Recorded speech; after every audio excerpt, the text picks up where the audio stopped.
नमस्कार. मंथन आयोजित व्याख्यानमालेचं हे दुसरं पुष्प. पहिलं पुष्प 9 जानेवारीला डॉक्टर सदानंद सप्रेजींनी गुंफलं होतं.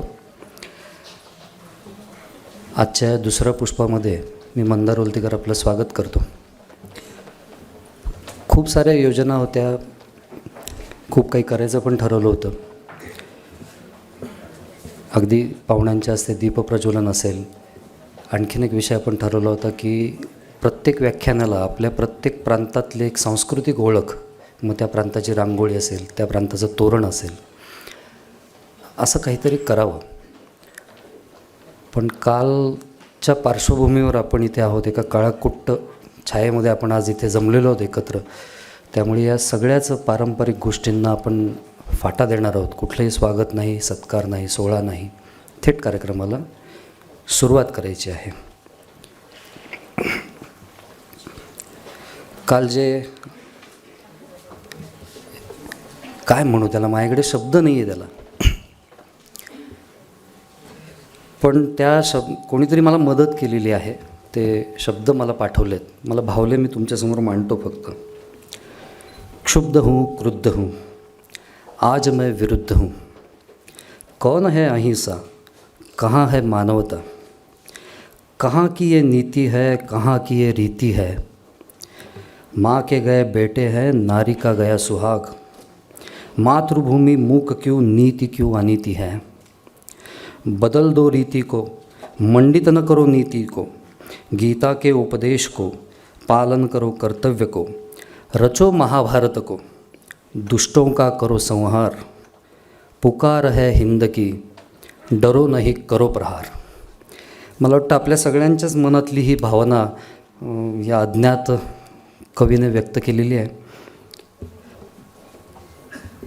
काल दिवसभर आपण सगळेच जण पाहत होतो पुलवामाचा जो काही भ्याड अतिरेकी हल्ला झाला. आपले 42 शूर जवान हकनाक शहीद झाले. पण आपल्या भारतीय सैन्याचं जे अतुलनीय धैर्य आहे, एक निखळ नीतिमत्ता आहे, आणि ते इतकं आदर्शवत आहे की अशा कुठल्या हल्ल्याने भारत कोसळेल, भारत हरेल अशी अजिबातच शक्यता नाही आहे. शतकानुशतकं आम्ही अनेक आक्रमणं पचवलेली आहेत, आणि त्याचं कारण असं आहे की आम्ही अमृताचे पुत्र आहोत.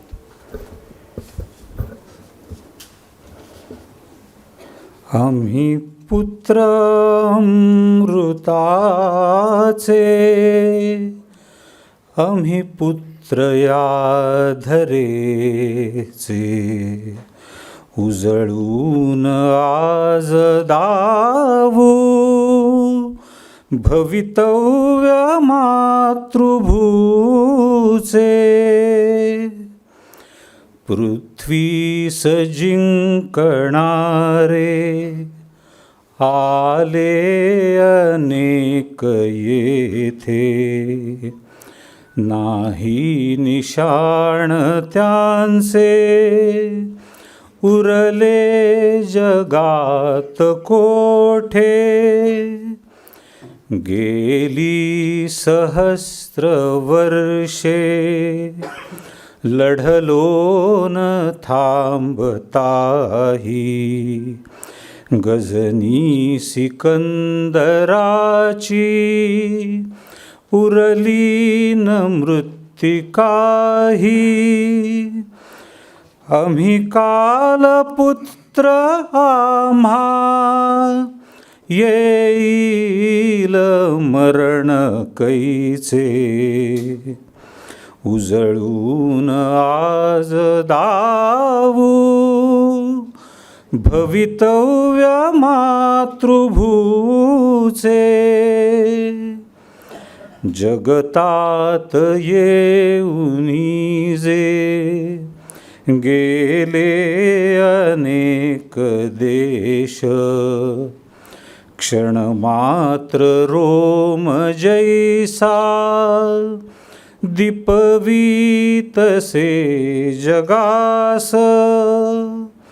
नाही तयास जगती अमरत्व तत्व प्राप्त झाले, ते ज्ञान ती कला ते सर्वस्व नष्ट झाले.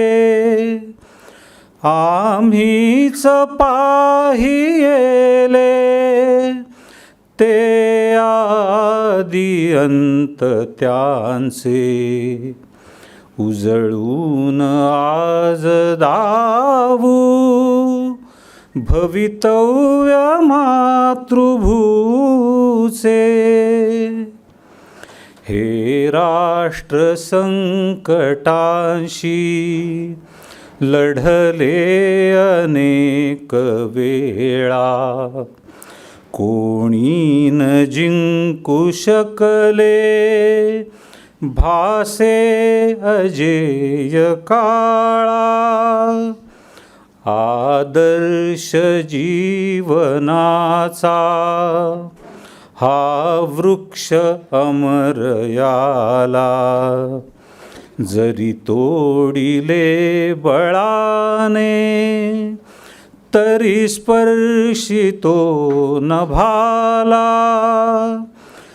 त्याचेच पुत्र आम्ही जयवंत जे सदाचे, उजळून आज दावू भवितव्य मातृभूचे.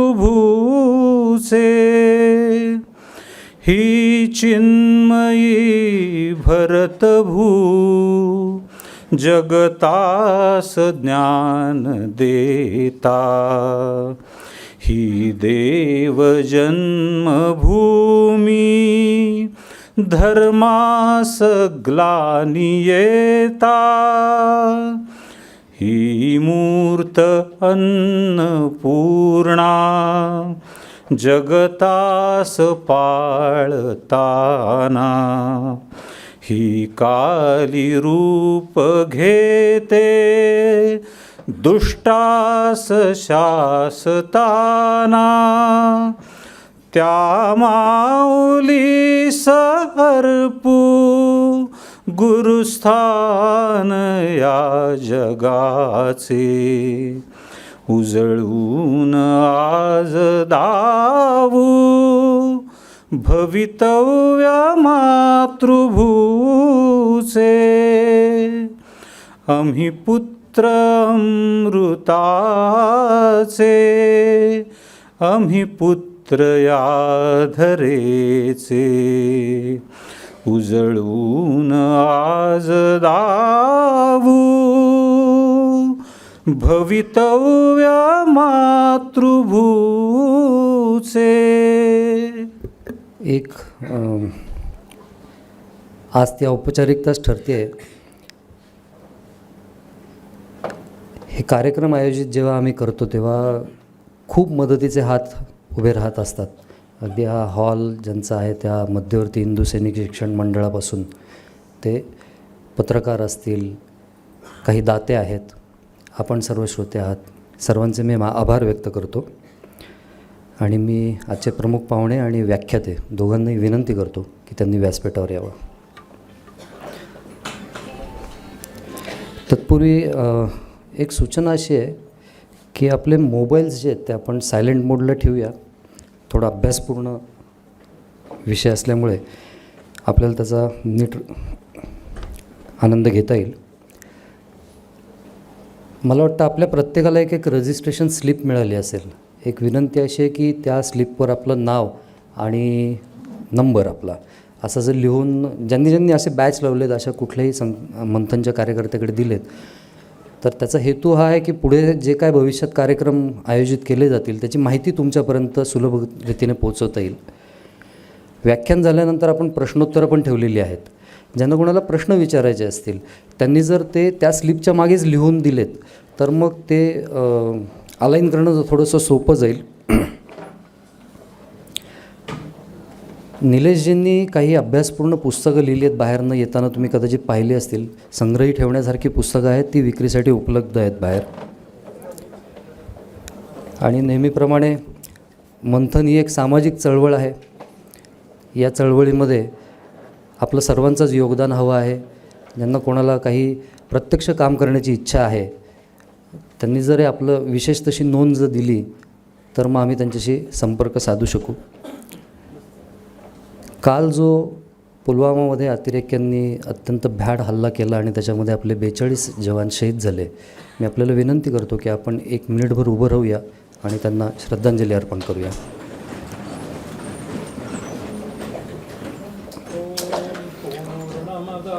पूर्णमिदं पूर्णात् पूर्णमुदच्यते पूर्णस्य पूर्णमादाय पूर्णमेवावशिष्यते. ॐ शान्ति शान्ति शान्तिः.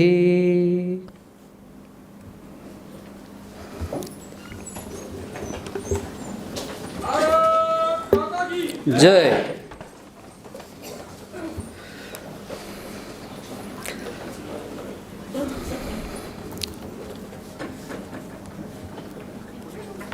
आज जसं सगळ्याच गोष्टींना फाटा दिला आहे तसा प्रास्ताविकेलाही आम्ही थोडासा फाटाच देतो आहोत. प्रास्ताविक म्हणजे मुख्यत्वे करून मंथन काय आहे, कशाकरता आहे याविषयी थोडंसं एक उहापोह असतो.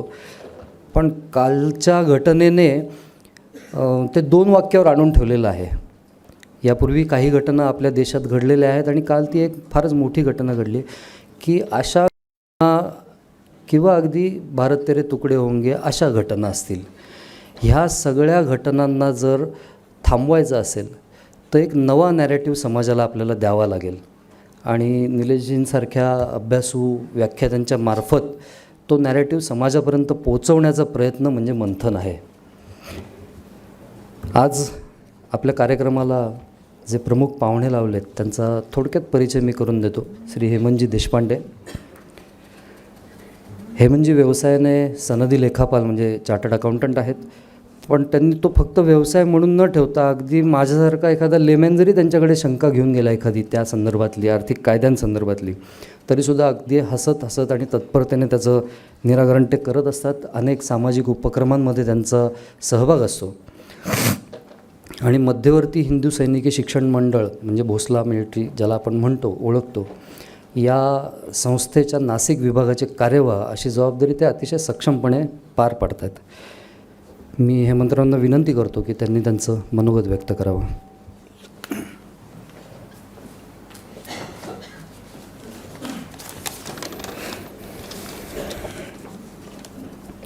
नमस्कार. महाभारतावर अतिशय शास्त्रीय पद्धतीने संशोधन करून वस्तुनिष्ठ पद्धतीने त्याची मांडणी करून पुस्तक स्वरूपात आपल्या सगळ्यांच्या समोर ठेवणारे आणि मंथन ह्या विचार प्रवर्तक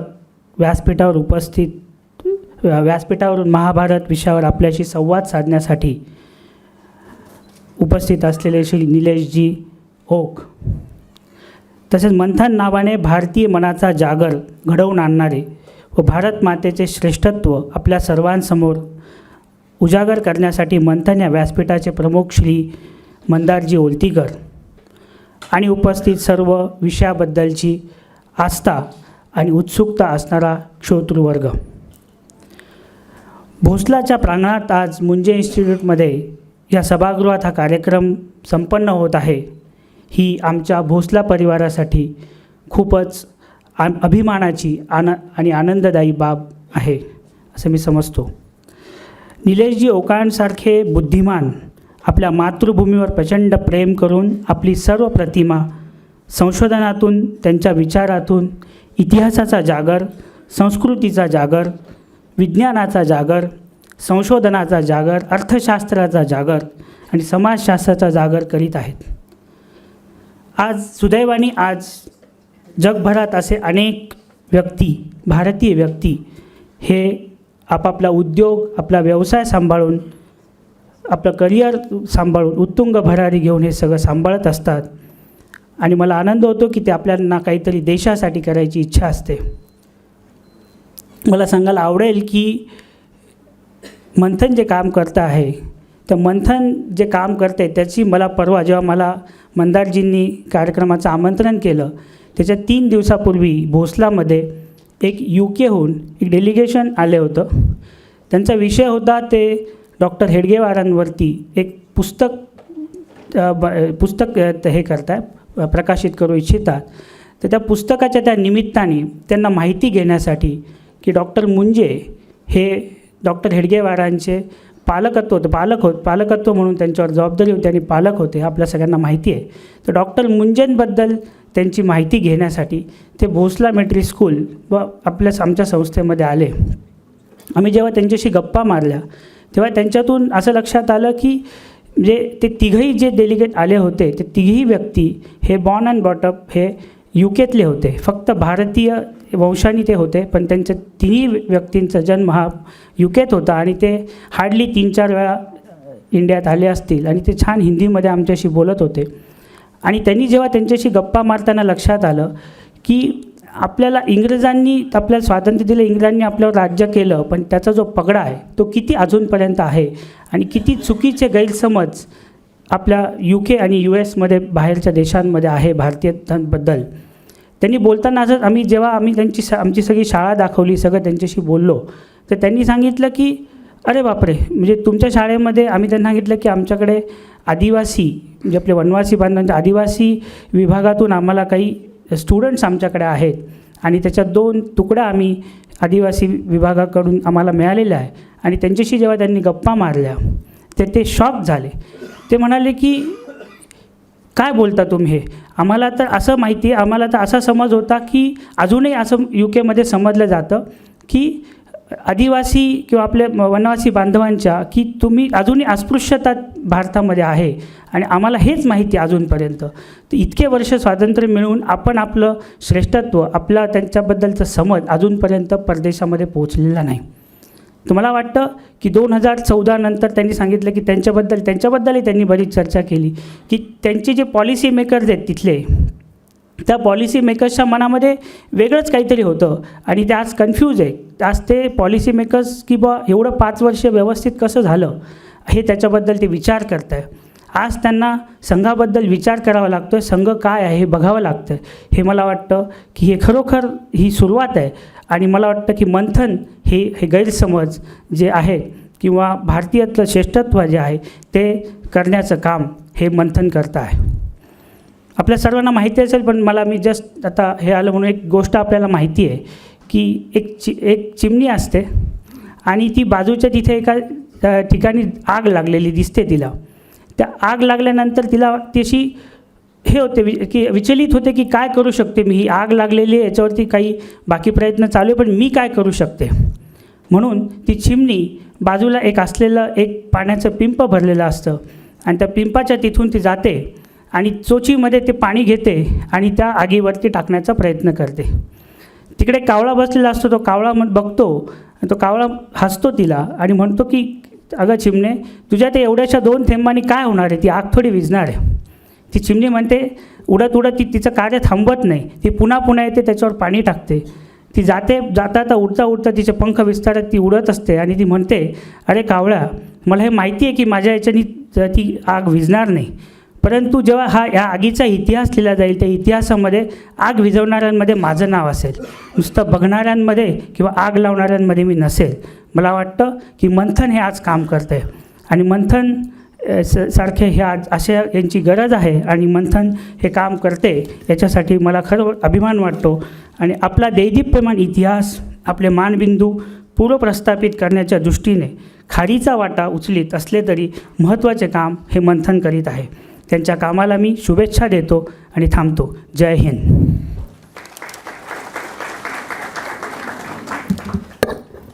धन्यवाद हेमंतराव. आजचे आपले व्याख्याते निलेशजी ओक यांचा परिचय करून देण्यापूर्वी मला वाटतं मी तुम्हाला एक गंमत शेअर करतो. आपण हा कार्यक्रम जेव्हा ठरवला आणि निलेशजींशी बोलणं झालं, तारखा ठरल्या आणि आपण ह्याचे निरोप द्यायला सुरुवात केली, तेव्हा एक पोस्ट पलीकडनं मला आली. मी ती जशी पोस्ट तुम्हाला वाचून दाखवतो. तुम्हाला कदाचित निलेशजी नाव ओळखीचं वाटेल. संध्या साठे जोशी यांची ती पोस्ट आहे. संध्या साठे जोशी या निवृत्त शिक्षिका आहेत. त्यांनी मला पोस्ट पाठवली आहे. 1982 साली मी अध्ययन संपवून अध्यापन करू लागले. वर्गशिक्षिका म्हणून मला वर्ग मिळाला होता 8वीचा, तुकडी आठवत नाही. पण या वर्गातली सगळी मुलं ही बाहेरगावून येणारी या शाळेत 8वीसाठी प्रविष्ट झालेली होती. 1-2 दिवस झाल्यानंतर माझ्या वडिलांनी, जे त्या शाळेचे मुख्याध्यापक पण होते, मला प्रश्न विचारला की बाई, कसा वाटला वर्ग तुला, कसे वाटले विद्यार्थी. मी म्हटलं 2 दिवसात काय कळणार. पण तरी दुसऱ्या बाकावर बसणारा गोलवाटोळ्या चेहऱ्याचा, सावळ्या रंगाचा आणि लक्षात येण्या इतक्या फ्रिक्वेन्सीने पापण्यांची उघडझाप करणारा एक मुलगा मला जरा बरा वाटला. अध्यापनशास्त्रातला पहिला धडा त्या दिवशी वडिलांनी मला जरा कटू शब्दातच ऐकवला. म्हणाले, आज तुझी ही पहिली आणि शेवटची वेळ असेल की तू विद्यार्थ्याचा उल्लेख नावाने न करता वर्णनाने करतेस. तो धडा मी आज तागायत पुरेपूर लक्षात ठेवला आहे. पुढच्याच तासापासून ओळखी करून घ्यायला सुरुवात केली, ज्या ओळखी आजपर्यंत टिकून आहेत. तो जो गोल चेहऱ्याचा विद्यार्थी होता ना, 1ली ते 7वी गावातल्या जिल्हा परिषदेच्या पूर्व प्राथमिक शाळेमध्ये शिक्षण, त्यानंतर रोज 7-8 किलोमीटर चालवून 8वी ते 10वी हायस्कूलमधलं शिक्षण, 11वी-12वी पार्ले टिळक, आणि नंतर स्वतःच्या हुशारीवर आणि परिश्रमांवर UDCTमधून केमिकल इंजिनियर असं शिक्षण घेऊन सध्या अमेरिकेमध्ये स्थायिक आहे. परकी भाषा, परके लोक, परकं वातावरण यात राहूनही त्याची संस्कृतीशी नाळ कायम जोडली गेलेली आहे. नव्हे ती अधिक वाढली आहे. महाभारत आणि खगोल यात तो संशोधन करतो आहे. किंबहुना सध्या तो या क्षेत्रातला एक अधिकारी व्यक्ती आहे. एक घटना सांगते. माझा मुलगा कणाद हा सिडनीला त्याच्या आत्तेभावाकडे गेला होता. तिथे त्याची वहिनी त्याला उपदेशाचे 4 शब्द ऐकवत होती की अरे बाबा, जगाच्या पाठीवर कुठेही राहिलं तरी आपली रूट्स, आपली संस्कृती हे विसरायची नाहीत. आणि ह्याच्याकरता ती त्याला जे उदाहरण देत होती ते त्या गोल चेहऱ्याच्या मुलाचं. आणि आमच्या मुलाचं म्हणजे त्या काय उपदेश केले जातात ह्याच्याकडे लक्षच नव्हतं. भाऊची कॉलर टाईट होत होती की ही वहिनी मला ज्याचं उदाहरण देते तो माझ्या आईचा विद्यार्थी आहे. असो, इतकं घडाभर तेल जाळल्यानंतर मूळ मुद्दा, तो गोल चेहऱ्याचा विद्यार्थी म्हणजे आजचे आपले वक्ते निलेश ओक. म्हणजे विजेची सुद्धा वानवा असलेल्या गावामध्ये जे लहानाचे मोठे झाले आणि त्यामुळे त्यांना एक फायदा झालेला आहे की आकाशदर्शनाचा छंद जडला आपल्याला. आणि मग त्याला गुरुजींनी खगोल निरीक्षणाची जोड दिली. अंगभूत हुशारीच्या बळावर केमिकल इंजिनियर झाला. शिक्षणासाठी कॅनडामधील अल्बर्टा येथे गेला. ज्या दिवशी त्यांचा प्रबंध लिहून झाला त्याच दिवशी तिथल्या लायब्ररीमध्ये भांडारकर संस्थेची महाभारताची संशोधित प्रत त्यांच्या हातात मिळाली. त्यांचं गीतेवर प्रेम आणि गीता महाभारतात, त्यामुळे त्यांनी लगेच ती प्रत वाचायला घेतली, त्याचा अभ्यास सुरू केला आणि त्यातल्या विविध घटनांच्या वेळचे ग्रह, तारे, नक्षत्रांचे उल्लेख हे त्यांना आकर्षित करायला लागले. आणि मग त्यांनी सुरुवात केली त्या ग्रह, तारे, नक्षत्रांच्या आधारे महाभारताचा कालखंडाचा अभ्यास करण्याची, त्याचा शोध घेण्याची सुरुवात केली. अनेक विद्वानांनी, अभ्यासकांनी, अगदी भारताचार्य चिंतामणराव वैद्य किंवा भारतरत्न पावा काणे यांनी असा प्रयत्न केला आहे असं त्यांना समजलं. त्यांनी त्यांच्याही संशोधनांचा थोडा अभ्यास केला. आता महाभारत ग्रंथ तर तोच आहे. खगोल उल्लेख जे आहेत खगोलाचे, ते उल्लेखही तेच आहेत, सगळीकडे समान आहेत, त्याचे जे आधार आहेत ते, पण प्रत्येकाने सुचवलेला कालखंड वेगळा आहे. असं का? या अभ्यासादरम्यान डॉक्टर प.वी. वर्तक यांचं संशोधन आणि प्रतिपादन हे त्यांना जरा जास्त भावलं आणि मग त्यांनी विशिष्ट आणि पूर्वग्रह रहित अभ्यास करून महाभारतातील खगोलीय उल्लेख शोधले. असे 215 उल्लेख त्यांना सापडले. आणि हे सगळं करत असताना जी कंपनीतली नोकरी आणि 6 सिग्मामध्ये ब्लॅक बेल्ट ट्रेनिंग हे दोन्ही चालू होतं बरं का. या 215 उल्लेखांची चिकित्सक पडताळणी करताना त्यांनी नासाचं ॲस्ट्रॉनॉमी सॉफ्टवेअर पण वापरलं आणि त्यावरून बिनतोड पुराव्यांनिशी 2011 साली नवा सिद्धांत पुस्तक रूपाने मांडला. ते आपले आजचे व्याख्याते आणि त्यांचं पुस्तक म्हणजे when did the Mahabharata war happen, the mystery of Arundhati. ह्याच्यापेक्षा जास्त परिचय निलेशजींचा करून देणं म्हणजे त्यांचा वेळ खाणं राहील. मी अधिक वेळ न घेता त्यांना विनंती करतो की त्यांनी आपलं मार्गदर्शन सुरू करावं. हेमंतराव, आपण खाली बसूया. नमस्कार, सर्वांना ऐकू येतं आहे नीट? ओके. धन्यवाद इथं आल्याबद्दल.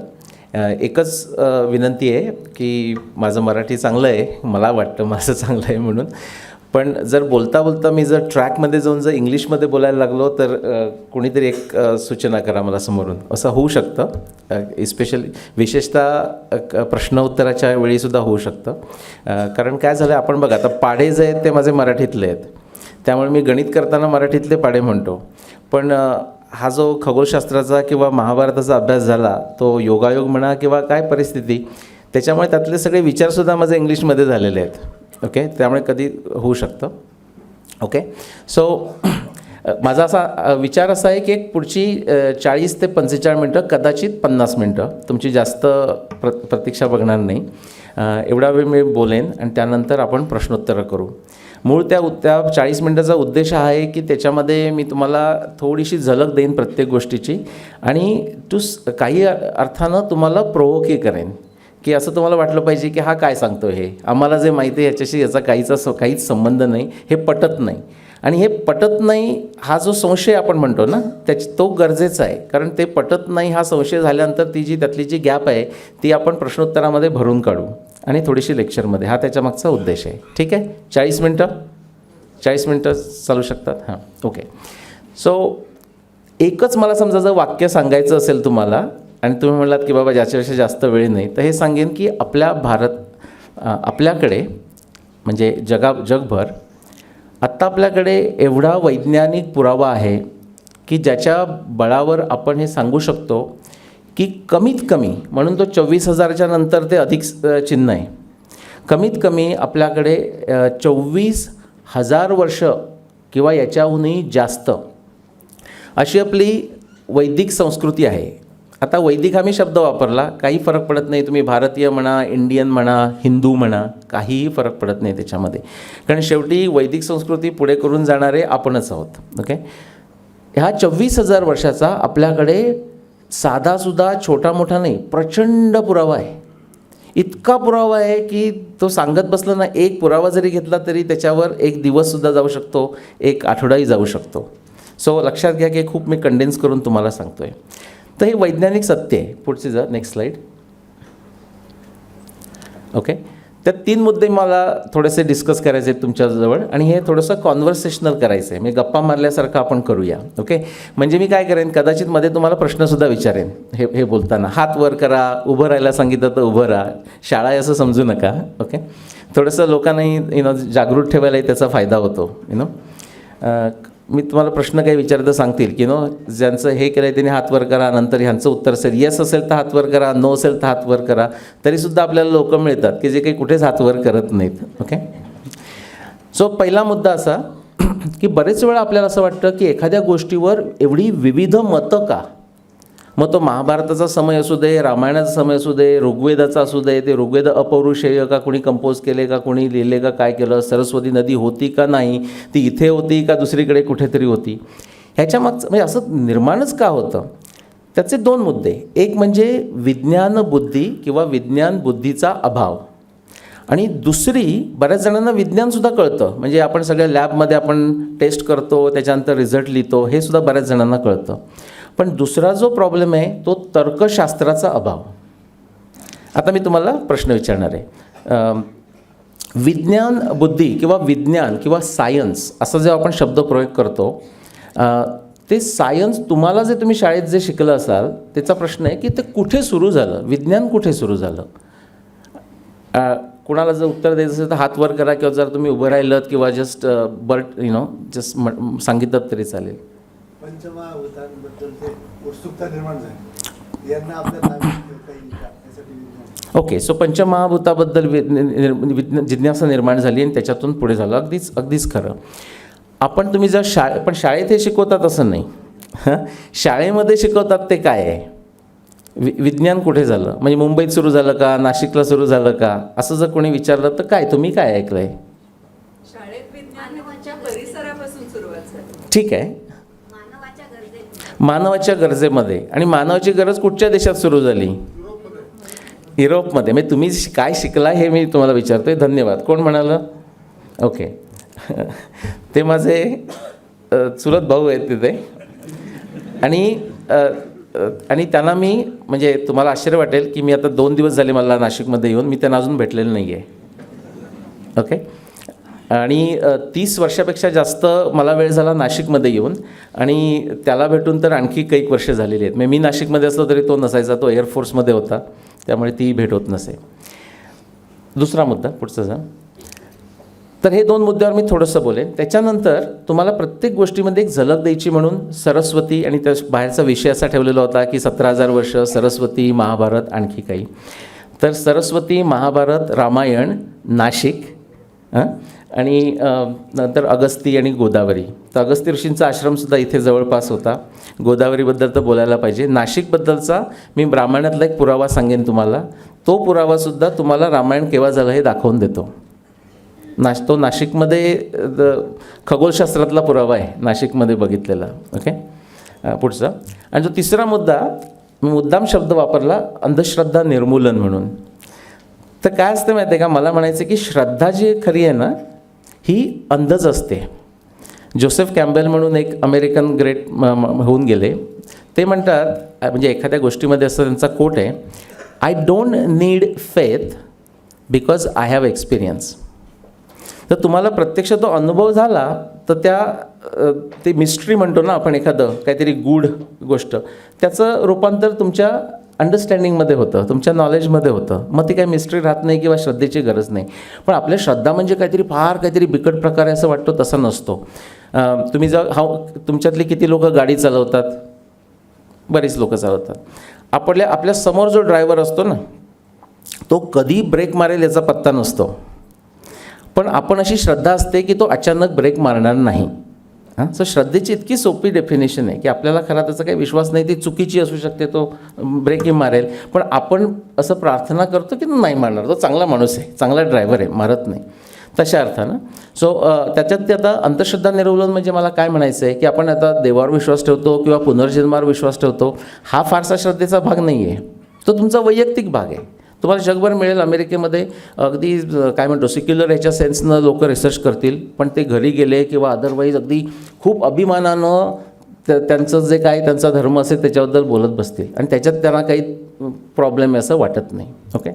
त्यातलं तर विज्ञान बुद्धीवर आपण थोडंसं बोलूया. पुढचं जा. नेक्स्ट. थोडंसं इंग्लिश आणि मराठीत स्लाईड केलेले आहेत. Anyone here who does not understand Marathi at all? नाही, चांगलं आहे. नाही तर मी पुढचं त्यांना म्हणणार होतो तुम्ही तर का आलात माहीत नाही. नाही. ओके. मी थोडंसं मिक्स स्लाईड करणार आहे. काही लोकांचं मराठी अगदीच प्रोफिशियंट असेल असं नाही, तर थोडंसं इंग्लिशमधनंही बोलेन. हे जे सायंटिफिक ॲक्युमेन आहे ना, किंवा विज्ञान बुद्धी, याची एक 11 तत्त्व आहेत. अर्थात ते 11ची 15 होऊ शकतात, त्याची 6 होऊ शकतात, तो भाग झाला. पण ही येतात कुठून माहीत आहे का? ही आपली जी षड्दर्शनं आहेत, म्हणजे सांख्य, न्याय, वैशेषिका आणि सगळे तुम्हाला माहीत आहे, तिथून ती येतात. तेव्हा आपण युरोपमधनं विज्ञान आलं किंवा युरोपात विज्ञान सुरू झालं हे आपण ऐकलेलं खरं आहे, आपल्याला शिकवलं गेलं ही गोष्ट खरी आहे, पण ते ॲक्च्युली खोटं आहे. त्याची सुरुवात इथून झालेली आहे. नाऊ आपण अगदी ऑनेस्ट असण्याकरता हे मान्य केलं पाहिजे की मागच्या 500 वर्षामध्ये त्यांनी खूप त्याच्यामध्ये प्रगती केली. तर त्याच्यातली जी डायकोटॉमी जो आपल्या मनात असते ना की पाश्चिमात्य वर्सेस आपलं, ही सुद्धा आपण थोडीशी काढली पाहिजे. विज्ञान ते विज्ञान, ज्ञान ते ज्ञान, मग ते कुठेही हो, राईट. त्याचा आपल्याला कसा उपयोग करून घ्यायचा हा आपण विचार केला पाहिजे. तुम्ही पुढचं जाता का? त्याच्यातलं एक जो आहे ना, 1 मिनिट नाही मागे जा जरा. 9 नंबर तिथे तुम्हाला स्केप्टिसिझम जो दिसतो ना, म्हणजे संशय. त्याचं मी असं लूज ट्रान्सलेशन स्केप्टिसिझम म्हणून केलं आहे. आता संशय हा जर विज्ञान बुद्धी असेल तर लोक म्हणतात संशय कसा चालेल, तर संशय फारच महत्त्वाचा आहे, त्याच्याशिवाय विज्ञान पुढे जात नाही. पण हा संशय, मला माहिती आहे इथे ऑडियन्समध्ये काही भगवद्गीता पूर्ण पाठ असलेले लोकंसुद्धा आहेत, तर पण संशय जो आहे ना, तो संशयात्मा विनश्यती असा जो भगवद्गीतेमध्ये प्रयोग आहे त्यातला संशय नाही आहे. तो संशयात्मा विनश्यती हा डाऊट ऑफ द माइंड आहे, मनाचा तो संशय आहे. इथे जो तो संशय जो लिहिलेला आहे स्केप्टिसिझम, हा बुद्धीचा संशय आहे. याचाच अर्थ काय की तुम्हाला एखाद्या गोष्टीबद्दल जर कुतूहल निर्माण झालं तर कुतूहल होऊन तुम्ही ते थांबत नाही. हे असं का असेल, किंवा हे याचं जर कोणी एखादा माणूस म्हणतोय तर हे खरोखर तसं आहेच का, मी बघतो तो खरं बोलतोय का खोटं बोलतोय, हा जो संशय आहे हा बुद्धीचा संशय आहे. ओके, आणि तो फार जरुरी आहे. नेक्स्ट. आता हे जे तुम्हाला दिसतंय ना, सर कार्ल पॉपर, हे नाव किती जणांनी ऐकलं आहे ऑडियन्समध्ये? Sir Karl Popper? नो, कुणीच ऐकलेलं नाही, त्यामुळे मी काही थापा मारल्या तरी चालतील. त्यांनी best philosopher of science, especially western वर्ल्डमधलं बेस्ट फिलॉसॉफर ऑफ सायन्स, त्यांनी जी विज्ञानाची डेफिनेशन केले आणि ती सगळे मान्य करतात, मान्य करण्यापासून त्यांना काही पर्याय नाही आहे. ती डेफिनेशन अशी आहे की ते म्हणतात की, मी थोडंसं इंग्लिशमध्ये बोलतो तेवढ्याकरता, पण तिथे मराठी नावं आहेत. Science is about essentially a triangulation of explanation, prediction, testing in the context of a theory and in the context of a background knowledge, असं म्हणतात. आणि तिथल्या लोकांना, म्हणजे सगळ्याच लोकांना, असं आपल्या इथल्या लोकांनी अरे वा वा वा काय काय केलं आहे, आणि खूप त्यांनी डीप काम केलेलं आहे. पण तिथे मी शब्द लिहिलेत, आणि ज्यांनी न्यायदर्शन वाचलं असेल, गौतमाचं न्यायदर्शन, त्यांना ते लगेच समजलं असेल. गौतम न्यायदर्शनामध्ये गौतम म्हणतो, प्रत्यक्ष, अनुमान, उपमान, शब्द प्रमाणानी. That's it. किंवा जर तुम्ही पतंजलीचं योगसूत्र वाचलं, समाधीपात सातवं सूत्र, तर काय म्हणतं? प्रत्यक्ष, अनुमान, आगम प्रमाणानी. सगळं तेच चालू आहे त्याच्यामध्ये. ओके, तर हे जे फ्रेमवर्क आहे हे मी हे सगळीकडे वापरलं.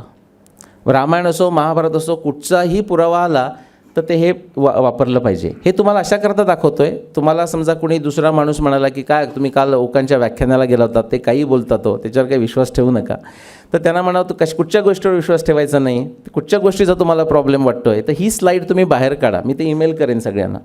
ही स्लाईड दाखवायची आणि सांगायच्या 5 गोष्टी आहेत, त्याच्यामध्ये तुम्हाला प्रॉब्लेम कुठे आहे. तर हे होतं. त्याच्यामध्ये एक वेस्टर्न व्ह्यू पॉईंट सांगतो की जे पाश्चिमात्य लोक आहेत ना, ती तुम्हाला तुम्ही म्हणालात भारतामध्ये तुम्ही योग केला, तर तुम्हाला म्हणतील ना ठीक आहे तुम्ही योग ठेवा तुमचा, म्हणजे चालेल तुम्ही योग केलात, बाकी गोष्टीला इथे आयुर्वेदा हो तुमचा आयुर्वेदा. एक गोष्ट जर तुम्हाला ते क्रेडिट द्यायला तयार होत नाहीत, जरी खरं द्यायला पाहिजे पण ते तयार होत नाही, त्यांना वाटतं हे आपली गोष्ट आहे, काहीतरी हवी ना माणसाला, एक काहीतरी गोष्ट हवी, ते म्हणजे विज्ञान. ओके, पण याचा आपल्याला इथं पुरावा मिळतो, आणि हे तुम्हाला षडदर्शनामध्ये गेलात तर इतकं डीपमध्ये जाता येईल की तोही एक वेगळा विषय होऊन बसेल. तर हे मी फ्रेमवर्क वापरणार आहे. पुढचं जा. नेक्स्ट. ओके, सो थोडेसे क्विक हायलाईट देतो तुम्हाला सरस्वती, महाभारत, रामायण गोष्टीवर, आणि मग शेवटच्या पॉईंटवर आपण येऊ. Next. Okay, so history of Hindu civilisation. Okay, किती ओल्ड आहे, तर मी जर विचारलं तुम्हाला तर वेगवेगळे नंबर येतील. एक जनरल स्टँडर्ड आळशी नंबर म्हणजे 5000 वर्ष आहे की नाही, सगळ्यांनी ऐकलेलं आहे की अरे आपली 5000 वर्षांची संस्कृती आहे. हे इतकं आळशी वाक्य आहे की कधी कोणी स्वतः जाऊन बघितलं नाही की 5000 कुठून नंबर आला म्हणून.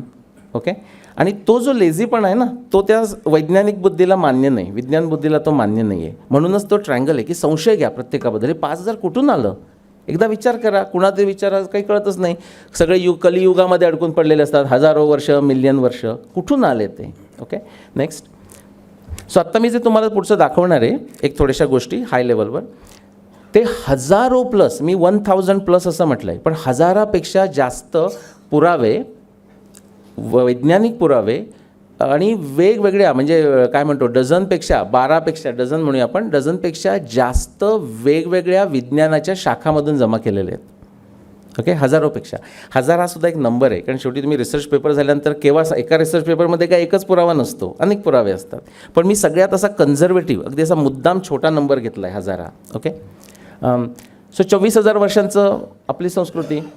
हे कशामुळे आपण सिद्ध करू शकतो, तर त्याचे एक तुम्हाला उदाहरणं सांगतो. एक नेक्स्ट जात जा. नेक्स्ट. ओके, सो शब्द प्रमाण. आपल्याकडे सगळ्यात जर काही संपत्ती जर असेल, आपल्याकडे सगळ्यात मोठी संपत्ती आहे ती, त्याला राजीव मल्होत्रांचं नाव ऐकलेलं आहे बऱ्याच लोकांनी. ओके, सो त्यांनी दिलेला हा शब्द आहे की एन्शियंट इंडियन नॅरेटिव्ज. म्हणजे आपण कधी इंग्लिशमध्ये बोलताना स्क्रिप्चर म्हणतो, तर स्क्रिप्चर हा शब्द चुकीचा आहे, त्यात मी जात नाही का चुकीचा आहे वगैरे. एन्शियंट इंडियन नॅरेटिव्ज म्हणजे काय, वेद सगळे आले त्याच्यामध्ये, रामायण, महाभारत आलं, सगळं आपल्यामध्ये जे काही शास्त्रामध्ये आलं, सुश्रुत संहिता, धर्मसूत्र, काही जे असेल ते एन्शियंट इंडियन नॅरेटिव्ज, पुराणं, सगळी गोष्ट त्याच्यामध्ये आली. इथून आपली सुरुवात होते. आणि बऱ्याच गोष्टींची जाळपोळ झाली आहे, सगळं तुम्हाला माहिती आहे. तरीसुद्धा जे उरलं आहे ना, ते इतकं आहे की त्याच्याकरता पुनर्जन्मावर विश्वासच ठेवायला पाहिजे जर वाचायचं असेल तर. नेक्स्ट, खगोलशास्त्र. ओके, थोडंसं ते फॉर्मॅटिंग आता चेंज होतं इथे, तेच ठीक आहे. खगोलशास्त्र म्हणजे ॲस्ट्रॉनॉमी आपण म्हणूया, ॲस्ट्रॉलॉजी नाही. ॲस्ट्रॉलॉजी नाही, अर्थात ॲस्ट्रॉलॉजीचाही उपयोग आहेत. इनफॅक्ट ॲस्ट्रॉलॉजी नाही म्हटलं तर मला घरी मार मिळेल. माझी पत्नी ही ॲस्ट्रॉलॉजर आहे.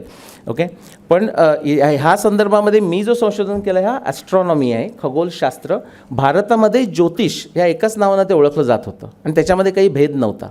त्याच्यामध्ये मी जेव्हा वेदात बोलेन तेव्हा मी येईन तिथे. नेक्स्ट, ओके, भूगर्भशास्त्र, भूविज्ञानशास्त्र म्हणजे मला म्हणायचं आहे geology, geophysics, hydrology. Okay, morphodynamics of rivers म्हणजे ज्यांना इंग्लिशमध्ये असेल त्यांच्याकरता. नेक्स्ट, समुद्रविज्ञान म्हणजे ओशनॉग्राफी. नेक्स्ट, हवामानशास्त्र किंवा क्लायमेटॉलॉजी. नेक्स्ट, वंशावळी. आपल्याकडे बऱ्याच पुराणामध्ये म्हणा, हरिवंश, इवन महाभारत, रामायण, ऋग्वेद याच्यातसुद्धा जिनिओलॉजीज आहेत. म्हणजे ह्या ऋषीचा हा मुलगा होता, ह्या ऋषीचा हा मुलगा होता, ह्या राजाचा हा मुलगा होता, आणि अशी वंशावळी. नेक्स्ट, निधी किंवा कालनिर्णय ज्ञान किंवा असं क्रोनॉलॉजिकल डिस्क्रिप्शन असतात. आधी साधी घ्या, राम 17 वर्षाचा झाला, त्यानंतर तो 14 वर्ष वनवासामध्ये गेला, किंवा पांडव 13 वर्षाकरता गेले, अशी जी आपल्याला जी माहिती मिळते त्याचाही आपल्याला वापर करता येतो. काय मला वाचता येत नाही. भूकंपशास्त्र, सिस्मॉलॉजी, भूकंप आपल्याकडे रेकॉर्ड्स मिळतात, त्याचाही वापर करता येतो. नेक्स्ट, कृषी विज्ञान. आता तुम्ही म्हणा कृषी विज्ञानाचं काय करायचं आहे, तर आता मी जेव्हा रामायणाचे तुम्हाला वेळ सांगेन आणि बऱ्याच लोकांना माहिती असतील, तर लोक मला पहिला प्रश्न विचारतात, अरे पण तेव्हा आपल्याकडे शेतीच नव्हती आणि सीता तर ते प्लाव म्हणजे आपला नांगर घेऊन करताना मिळाली, त्याचं काय. पण याचं कारण अगेन लेझीनेस. त्यांनी ते वाचलेलं नसतं.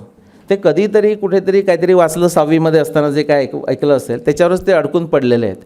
आपल्याकडे एवढा प्रचंड पुरावा आहे, तो आपण बघू त्याच्यामध्ये. कृषी विज्ञान. नंतर ग्राम्य पशुविज्ञान. याचं इंग्लिश ट्रान्सलेशन कोण करेल? ग्राम्य पशुविज्ञान. Very good. Who said that? Domesticated. Okay, I am going to start giving you brownie points. Okay, very good. Domestication of animals फार महत्त्वाचं आहे, फार महत्त्वाचं आहे. पुढचं. नेक्स्ट, उत्कलनशास्त्र म्हणजे आर्किओलॉजी म्हणूया. नेक्स्ट, मानवजातीशास्त्र, अँथ्रोपॉलॉजी. लोकांचे म्हणजे तुम्ही जनरल क्रेनियल मेजरमेंट्स घेऊन सुद्धा तुम्ही बरंच काही करू शकता. अनुवंशिक, जेनेटिक्स.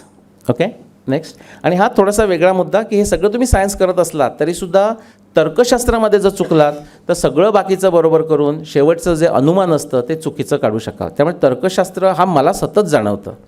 म्हणजे महान जे आपल्याला महान वाटणारे किंवा महान असणारे जे बरेचसे जे वैज्ञानिक आहेत किंवा आपले भारतीय रिसर्चर्स आहेत, ते जेव्हा शेवटची वेळ येते अनुमान करायची तेव्हा ते प्रचंड चुकतात. म्हणजे तुम्ही मला जर प्रश्नोत्तर विचारत तर मी नावं सांगेन. ॲक्च्युली मी त्यांना प्रत्येकाला सांगतो की आपण येऊया, एकत्र बोलूया. म्हणजे मीच असं नाही, बाकी सगळ्या लोकांनी. फार गरज आहे, कारण त्यांनी खूप चांगलं काम केलेलं आहे. सो एवढी मोठी लांब लिस्ट आहे. ह्याच्यावरून बेस्टवरून जे आपण हा जो फंडामेंटल जो फाउंडेशन केलेला आहे हे माझं वर्क आहे. हे जे आत्ता मी तुम्हाला दाखवणार आहे ते. सो लक्षात यायला या बाजूला माझ्या बाजूला येते टुडे म्हणजे आजचा दिवस, 21st सेंचुरी. तिथून मागे तो जो 0 दिसतोय ना, तो म्हणजे आपल्या कॅलेंडरमध्ये रेफरन्स म्हणजे जीजस करताचा. 0 C, AD म्हणतात, आपण C म्हणूया कॉमन एरा किंवा BC बिफोर कॉमन एरा.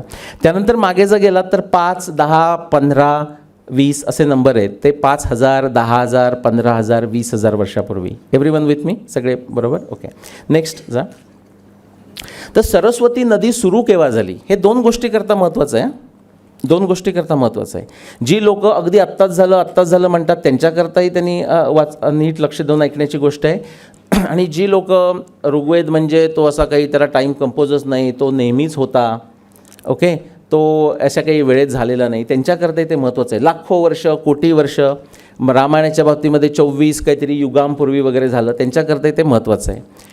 आत्ताचा जो आपल्याकडे जो भूगर्भशास्त्राचा जो पुरावा आहे त्याच्यावरून आपल्याला असं सांगता येतं, निश्चितपणे सांगता येतं की सरस्वती जी नदी होती ती साधारण 90,000, आपण सिम्प्लिसिटी करता 1,00,000 वर्ष घेऊया, 1,00,000 वर्षापूर्वी ती सुरू झाली, वाहायला लागली. त्याच्या आधी सरस्वती नदी वाहत नव्हती. ॲटलिस्ट आपल्याकडे पुरावा नाही.